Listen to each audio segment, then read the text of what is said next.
Alors cela fait 2 ans maintenant que la cellule EBEP a vu le jour au sein du lycée français Jean Monnet. Donc, la cellule EBEP permet de faciliter l'inclusion des élèves à besoins éducatifs particuliers. C'est un soutien pour les élèves, pour les familles, ainsi que pour les équipes éducatives. EBEP, école inclusive, quel est le lien entre cet acronyme et ces 2 mots? 5 liens, je dirais. Il y a le challenge, l'adaptation, la diversité, l'écoute et la tolérance. Alors, qui s'occupe de la cellule EBEP? Qu'est-ce que c'est exactement? Eh bien, il y a 4 enseignantes qui sont des enseignantes volontaires et très investies, qui se sont proposées pour animer cette cellule avec le service médical et une coordinatrice EBEP, qui est moi-même. Comment est-ce que ça se passe exactement? Disons que cette cellule agit sur 3 domaines. Il y a un domaine didactique. Donc, nous avons créé l'année dernière un drive avec un Padlet qui permet aux enseignants, aux équipes éducatives de regarder, de se renseigner sur les différents profils d'enfants à besoins éducatifs particuliers, de trouver des ressources également pour leur classe. Il y a également une bibliothèque dédiée aux enseignants dans laquelle se trouvent différents manuels. Si une enseignante a envie de se spécialiser, d'être plus à l'écoute de certains profils, eh bien elle peut regarder sur ces livres. Il y a également des formations internes qui sont proposées aux enseignants qui le désirent.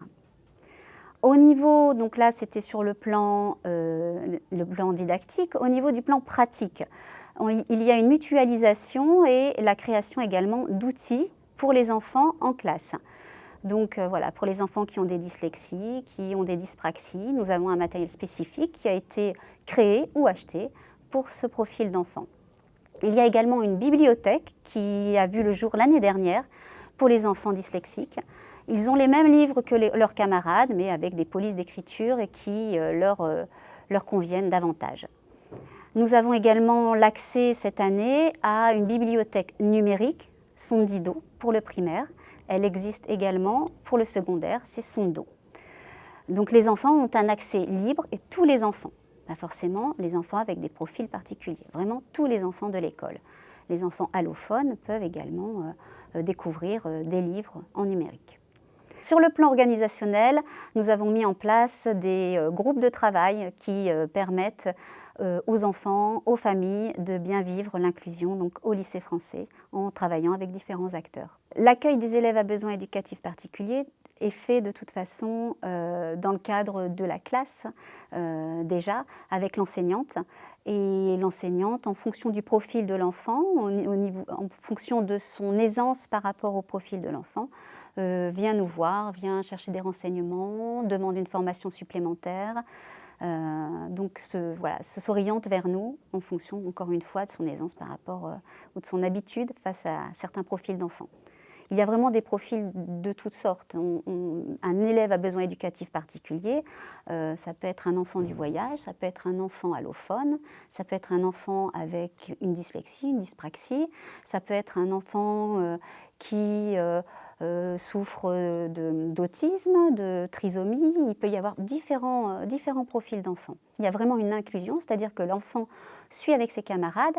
Il faut savoir juste que les adaptations sont faites en classe et que l'objectif n'est pas d'atteindre forcément un niveau scolaire, le niveau scolaire de l'ensemble des enfants de la classe, mais surtout d'être bien en classe, d'acquérir des notions voilà, que l'enfant se sente au mieux au sein de la classe. Maintenant, nos exigences pédagogiques ne sont pas les mêmes, ce qui peut être normal selon les enfants.